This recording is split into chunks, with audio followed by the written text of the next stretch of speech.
Okay. Alright, assalamu alaikum wa rahmatullahi wa barakatuh. Today we're starting, what's today, November the 2nd. We're starting our technically third, maybe second podcast, depending how you look at it, for no fatwas given. It's been a long time, and elections are coming, but we'll start off with some lighter things. Like UFC 308 just passed last weekend, we can start with that. That was awesome. What was your favorite fight? I think Hamza was good, and then I went back because I missed it. The Shara Bullet fight was epic. Very exciting. Hamza just destroyed Whitaker, and then he destroyed his jaw. Actually, no, apparently he didn't destroy his jaw. He just pushed back his teeth. And his teeth he had weak teeth or something, and then he completely just crushed his teeth and it just went back. No, I read more about it. Apparently, he had his issue from before. He said it was like his Achilles heel. It's a weakness he's known he's had for a while. He just never got it fixed because it never was an issue before this massive face crank, basically. And some issue where his jaw is dislocated, or for some reason his teeth shift more easily within his mouth. Hamza was saying that as he was crushing his jaw, he said it didn't sound right. He said he heard crushing. Yeah, like clicks. He said he felt clicks. Clicks. Yeah, it's crazy. But is he gonna get better? Yeah. He said so. He basically said, the jaw? Yeah, he said, look, this is an issue I know and I've had. I just didn't think I needed it fixed because it never became an issue in any fight with the recent past. But he's like, now this is an excuse for me to get the surgery done. And he gave a statement afterwards that he looked fine from the outside. No, there was a picture. There was a picture. The picture looked terrible. Yeah, his teeth were all over the place. The picture looked very bad. It came out right away, and then everybody was asking Hamza and everybody else about it, and Dana. But yeah, that fight. So the thing is that some guy made a Twitter post where it showed every single time he's taking people down and how long it's taken. I think the first two fights were 8 seconds. Kamaru Usman 13 seconds, and same with Whitaker 13 seconds. That's when he took him down. So I think Duplessis, I think, is the current champion. I think he's kind of wild, but I think he destroyed him completely. I think that double back fist thing was pretty cool. Who did that again? Shara Bullet. The redhead, one eye. Although he was losing the entire fight, I think, because he lost the first round. Was it near the end of the round? No, it was the third round. Yeah, it was the third round that's happened. But the first round, he lost. Actually, no, I think it happened towards the end of the second round, like with 8 seconds left. No, I think it was the third round. Muslims on top. Muslims on top. True. Yeah, but Al Muhammad's dropped out the next. He's sick. Osteomyelitis of his toe. He shared a picture. He has a PICC line in his arm, and he has some bone infection. When you have osteomyelitis, it's 6 weeks of IV antibiotics. You know, after his last fight, Yasser Khadi actually wrote a post on Facebook or something. Yeah, he was so happy. Because he's Palestinian. I saw that. He came with a Dummy Palestini song, and he just dominated. And then after the fight, he's like, it's for Palestine. He was really happy. So. There was another guy, you guys probably didn't see him, but his name is Ibo, I forgot his last name, but he's a Turkish guy. He fought in the prelims. And he was amazing. He was amazing. He got it, I think he won in 58 seconds. I didn't see that, but the coolest part is afterwards, he's the second ever Turkish fighter in the UFC. I don't know who the first one is, I actually don't know, but he's the second ever. But he goes out on stage, Abu Dhabi, and he screams out loud. He's like, Abu Dhabi, what do you think about Turkish power? And the whole stadium explodes. That's so awesome. Turkish power. I hear this all the time. This is a separate topic now from UFC, but I do find it interesting where people find that the Muslims are united. Like, you talk about anyone, even PBD, when you look at, even Entertain, one of his things, like, you see the unity, the brotherhood, the sisterhood amongst the Muslim people as a whole, which is very cool to see. When a Muslim fights in Abu Dhabi, they're all, right? They're united on Islam. Well, even if a Christian fighter comes, no one cares. Even if he has a cross tattooed on his shit, no one cares, right? But Muslim, it matters. But there's a dichotomy where when you talk to Muslims about this, we do recognize that there is strong unity amongst Muslims, yet when it comes to political leadership, we find it completely missing. Yeah. Politically, they're completely disunited. But you talk to any individual Muslim in any country around the world, and he does feel like he's part of the greater Ummah. So yeah, I was actually I like querying ChatGPT for random things, and maybe I don't know if it's biased, although I did it in incognito, so just to make sure that's not gonna be biased. But I asked it essentially. I wanted to I had this thing, right? You know what? Nowadays you see a lot of the election stuff and the right. It's just pro-American and pro-nationalism and pro-white or whatever it is, right? There's a lot of things they're using to align one another, and to a lesser extent, I would say. Within the right, it's pro-Christian too, right? But I'm like, you know what? Let's just see objectively. I asked ChatGPT, like, okay, so if you have two people who have no previous relationship, I mean, not even like a doctor-patient relationship, nothing, because I initially suggested that you have no relationship, no family, no ties, nothing. What is the one thing that can tie these two people together the best? And essentially, the first thing I recommended was religion. They said if you have two people who are completely separate, when I didn't specify the previous relationship, it was like, oh, a doctor-patient and stuff like that, and the Hippocratic Oath and all that other things, armies, brothers in arms, all right? But if you don't have any kind of previous relationship, you just first time meet, the strongest relationship you could form is religion. And then I said, okay, so that is the thing, because right now, once a nation state's formed, right? They decided that, forget religion, forget everything else, forget your ethnicity, forget where you're from, because it's a melting pot here. The thing that binds you is the fact that you are for this soil, your nationality, right? That's what it is essentially, right? So then if I ask them, like, you know what, give me the religion that binds you, but binds you in every single aspect of society that matters. War, commerce, every single aspect. I listed a bunch of them. And essentially, because they'd always give Christianity, Islam, and all this stuff, but once I gave that specification, Islam came on top. And then for Islam, it gave a huge description. It's like, oh, basically has all aspects covered. And then for Christianity, it's lacking some aspects, such as military and all these other stuff. It's lacking these structures, right? And then for Buddhism, it's like pretty much spiritual. It doesn't have anything. And then for Judaism, they're like, it excludes by race, right? So Islam is the only one that actually, you could say that truly two people, and that's why you see it. You have the Christian world; they don't care if somebody's Christian. Some of these fighters are Christian, right? They're for Conor McGregor because of his personality, not because he's Christian or Irish. Maybe the Irish people, again, nationality, or because he's that, or people that hate Muslims and they're like, okay, we'll go for Conor. So the way Roy Casagrande, he's one of the historians at Austin, the Austin School, he talked about nationalism in the sense that nationalism basically means that you consider your race or ethnicity superior to the other, and that's what binds you together. It's like German nationalism, even in the United States. Okay, we're better because America, right? America, USA. So I think in Islam, Jahiliyyah, like the initial Arab concept of racial superiority or racial tribalism. Yeah. The tribe being the most powerful thing or being superior than others, that was abolished very early on by the Prophet. That was completely outlawed.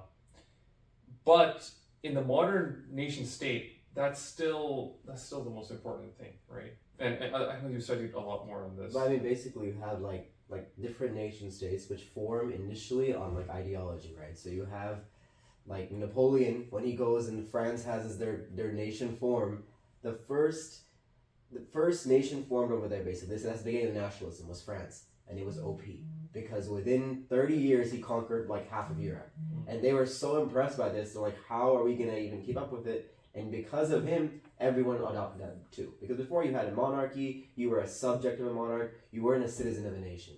And Napoleon just showed, like, we, the French, who no one really thought was all that awesome beforehand, we turned into a nation, and now we can raise armies the likes of which you have never seen, right? And it was based on ideology, like, the French ideology. Even Pakistan's, like, nationalism is not a racial one. Pakistan's nationalism is, we believe in Islam, and that's what unites, like, Sindhis, Punjabis, whatever. Same with Indonesia. Really, really multi-ethnic, but one ideology. That's what unites, like, kind of that creates a nation. So it's not necessarily like a racial thing. Well, that's what unites Muslims, right? I see sometimes Twitter comments, it's like, people are like, Pakistanis are like, oh, pro Khabib, and then the comments are like, he's Russian. What are you talking about? But that's not the point, right? The point is that if an Indonesian fighter was up there, if a Pakistani fighter was up there, any fighter was up there, I would be equally as happy. Obviously, I have to clarify, if a Pakistani fighter up there, I'll be a little bit more happy, just because, it does play a role. And Islam didn't come to end races. It was just to recognize one another, right? We recognize that there's something special happening in the mountains of Dagestan, right? We recognize that, but we're happy for them because we're Muslim. Mm-hmm. We share the same kalama, right? We see, and if the Dagestani fighters were there and they were not representing Islam at all or badly, I wouldn't feel the same way. I would say this example goes to Mo Salah, right? To me, I know the Muslim loves Mo Salah, but somebody who's not interested in soccer, and typically when I see soccer, I just see like which team has the more Muslims, and I just go for that team. But Mo Salah specifically, if you see on Twitter and stuff, celebrating Christmas, it's like he's not fully representing Islam to the degree that let's say Khabib did, right? Yes, sure, Khabib, the sport itself is not technically completely okay, but besides that, he even recognizes himself. But besides that, he's doing an excellent job as an ambassador, right? As a sportsman. Yeah, he says, non-Muslims, they don't read the Quran, they don't read the Hadith. They read you. They read you, exactly, right?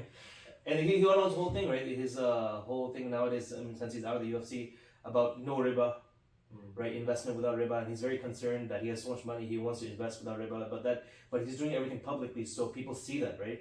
There's a lot of Muslims who are involved in riba, but they see this star athlete, all the money in the world, all the connections in the world, and he's so concerned that his money does not go into a riba-based investment, which is very good.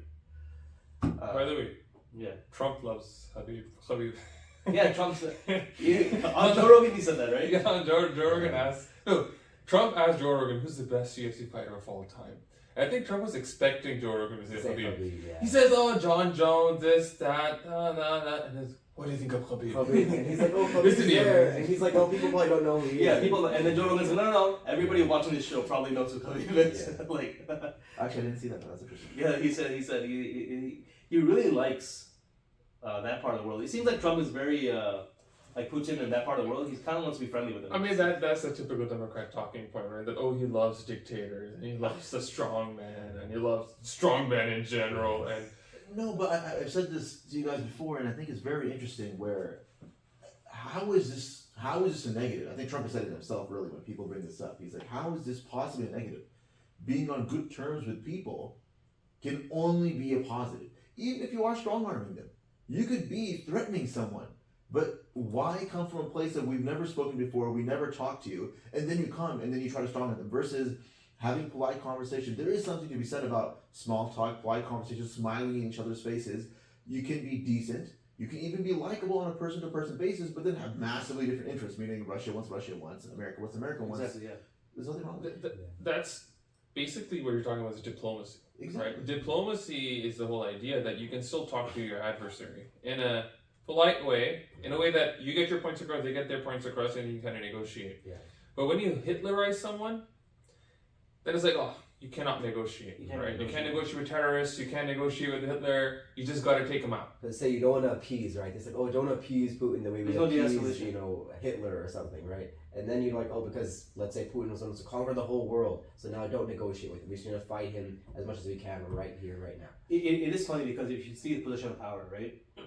the left always says for the cops, right? Take away their guns and stuff, defund them, whatever it is. But main thing is, cops should work on de-escalating the situation rather than escalating. They're so upset, and rightly so, that a cop pulls out his gun when he shouldn't be, right? And so what are they saying at the time? De-escalation.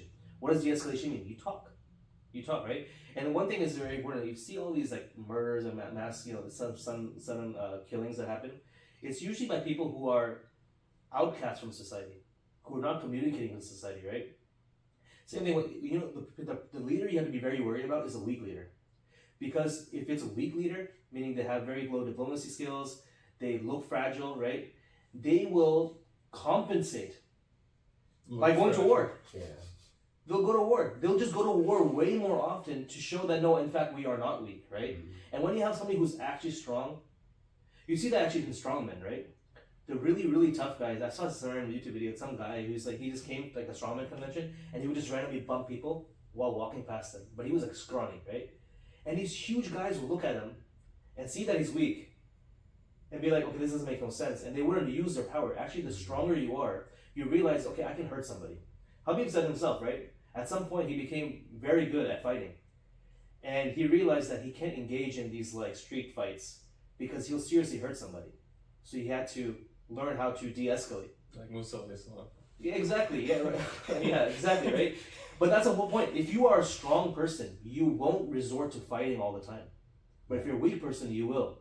because you need to prove your strength basically, and then that puts you where like you're like, okay, I need to put. Like people say Margaret Thatcher, she did the whole war with Argentina because she wanted to prove that just because I'm a woman doesn't mean I'm weak, right? So she attacked Argentina. The Falkland Islands. By the way, there were some comments made by Trump just a day or two ago regarding Liz Cheney. Do you guys know who Liz Cheney is? No. His wife. Liz Cheney was the daughter of Dick Cheney.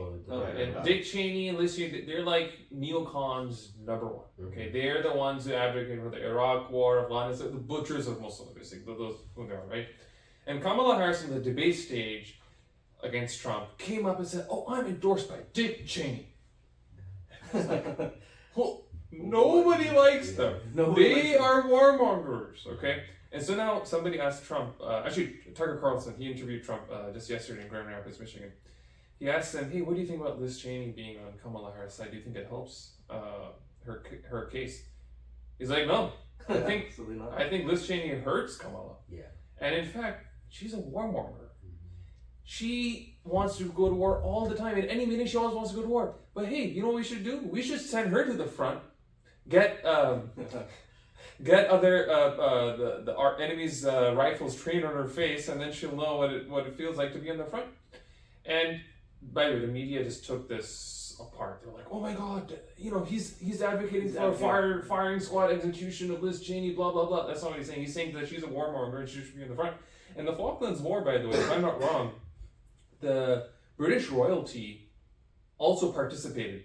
I believe the son, like one of the Charles or someone, he actually participated, which is in the war. Yeah, he was in European. Yeah. I mean, the pilot. Yeah, but in European royalty, if you are going to war, one of the royalty or the leader has to be part of the war, like lead from the front, which makes sense, right? Makes sense, but here you have people like Liz Cheney, Dick Cheney, and all, and now Kamala want to advocate for war, sitting comfortably in an AC and send 10,000 troops to the mouth of the enemy. That's what Trump said. Whatever the case is, what happens to Gaza, because we don't know whether Trump's elected or Kamala's elected. I don't know if any of them will make a difference, but I don't know if I've heard this from Kamala ever. But Trump clearly says, "Oh, I'll stop the war." Khabib went up to him. "Oh yeah, I'll take care of it." At least he says these things. Although I feel he was talking about Ukraine. He specifically told people. No, he even said Palestine sometimes. He said that Israel. He said it would never have. He said to Ukraine it would never have happened. But even the Palestine, he said I would stop it. No, he had a private meeting with the Michigan Muslims who endorsed him. Yeah, he did. He had a private meeting with them with several imams, and they made 5 points to him. And the number one thing was that you're going to stop the war. You're going to end the war. Then he told them he would. Separately, there was this Yemeni YouTuber in Michigan. He also met Trump, and that's also what he asked him. You're going to stop the war in the Middle East. He said yes. Okay, now stop the war could mean a lot of things, but at least he's talking about stopping the war. Actually, if you look at his first press conference, it was right after the Israeli assault. This is like late October, right? This is after the Israelis did the assault. So this is not October 7th. This is after the Israelis encounters. No way. Ryan? I had a feeling. Oh my God. You didn't record any of that? We weren't recording at all. Great. I had fun though. Anyway. Okay, we're not doing this anymore. But that was good. It was a good start. Not bad. Dude, you want to just do it again? No.